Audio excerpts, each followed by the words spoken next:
On est bon alors. Hop. Bon, moi, on se retrouve. Bonjour. Bonjour. Bonjour. Est-ce que vous pouvez vous présenter, s'il vous plaît? Donc je m'appelle Thierry Rietmuller, je suis le directeur de l'association Métierama. D'accord. Est-ce que vous pouvez nous expliquer ce que c'est du coup que Métierama? Alors ce qu'est l'association Métierama, Métierama c'est une association en fait qui propose depuis, on va dire son âge depuis 45-50 ans, en fait, un salon des métiers et des formations qui a lieu tous les ans, en général au Parc Chano en fait. Cette année il a eu lieu dans le même hall qu'ici, Ouais. où on est. En fait, l'idée de base, c'est de présenter les métiers et les formations au travers du geste professionnel. D'accord. Le but, c'est d'aider les jeunes. Tout à fait, pour aider les jeunes en fait à découvrir des voies d'orientation, Mmh. découvrir des métiers, découvrir des poursuites d'études en fait, et les aider à s'insérer durablement dans un métier qui correspond à leur goût et à leur talent, surtout. Du coup, dans tout le salon, du coup, j'ai vu que ça couvrait vraiment une catégorie de métiers immense, du coup, où ça pouvait aller du BTP à totalement autre chose, au métier du tertiaire ou autre. Tout à fait. Donc nous on propose en fait un spectre large en fait de métiers, de façon à ce que les jeunes, quelle que soit en fait son envie et ses appétences, puissent trouver ce qu'ils recherchent et pour le coup faire le choix de ce qu'il aime et ce qu'il aime moins. Pas. En fait. Ouais, c'est sûr. Donc le salon, il est ouvert à tous les jeunes, c'est ça? Et même les écoles, les lycées, etc. C'est une question. Alors le salon est ouvert à tous les publics en fait, puisque quand on parle de métier, on ne parle pas de niveau en fait d'études. Hein, on peut faire un métier en fait en démarrant en fait avec juste un CAP et on peut faire aussi un métier lorsqu'on a un niveau bac+5. Donc en fait on s'adresse à tout le monde et on s'adresse même à des adultes qui sont en reconversion puisque C'est vrai. on a des organismes qui sont au sein de notre salon et qui peuvent permettre à des adultes en fait de se reconvertir et de découvrir de nouveaux métiers vers lesquels ils veulent s'orienter. C'est qu'au travers du coup des personnes du coup qu'on a reçues avant vous, du coup, on a pu voir justement que ça touchait également un type d'âge du coup qu'une personne du coup qui reprend ses études, comme quelqu'un justement du coup qui vient d'obtenir son bac ou autre, ça trouve un large, je sais pas comment expliquer, du coup, de personnes du coup de tout âge. Ouais. Tout à fait. Alors en fait aujourd'hui on est sur la formation tout au long de la vie. Ouais. Ça veut dire que la formation, elle commence quand on est tout petit, hein, quand on est en maternelle, Ouais. et on la finit en fait.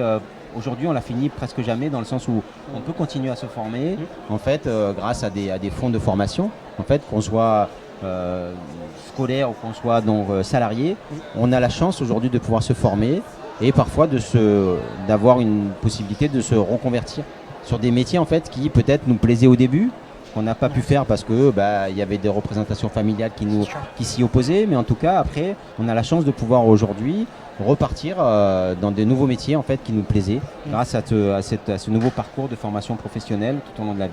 Donc on a une question qui nous vient du chat et c'est quels sont les métiers en tension sur la région PACA?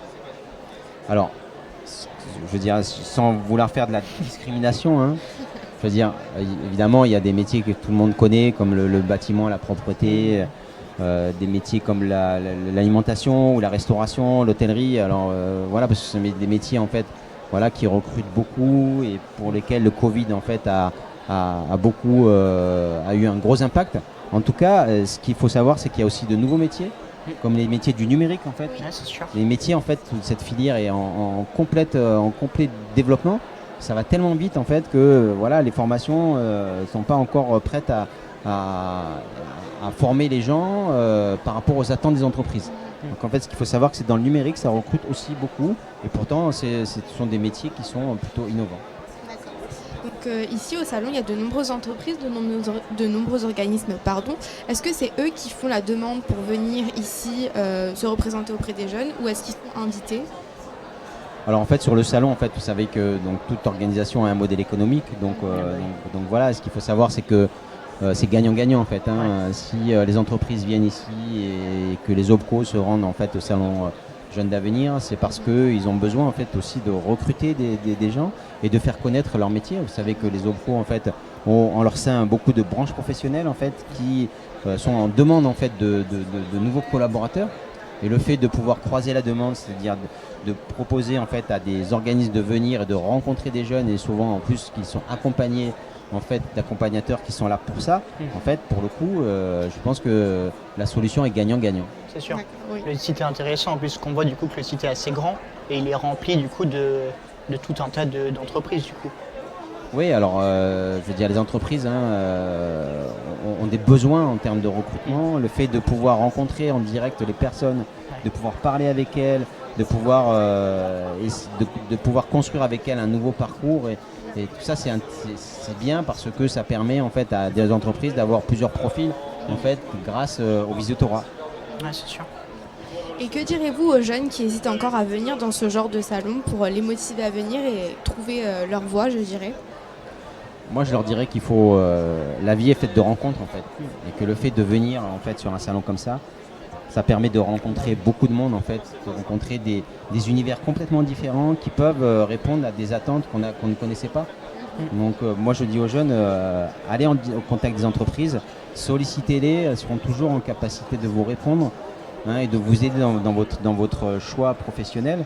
Et je pense qu'il faut que les jeunes en fait prennent l'habitude d'aller dans les différentes manifestations pour rencontrer des gens simplement. C'est ça, c'est vrai que les salons du coup comme celui-ci du coup sont très intéressants et pour les jeunes et également du coup pour les recruteurs du coup.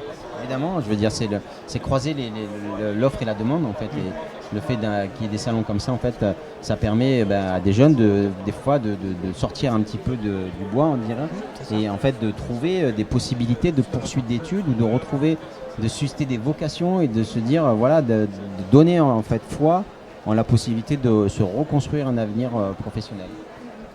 Surtout que vous n'avez rien à perdre, au contraire tout à gagner, trouver peut-être votre voie ou quelque chose qui vous intéresse, donc n'hésitez pas. Je vous remercie pour cette interview, merci beaucoup Merci à et je vous souhaite une bonne après-midi. Merci.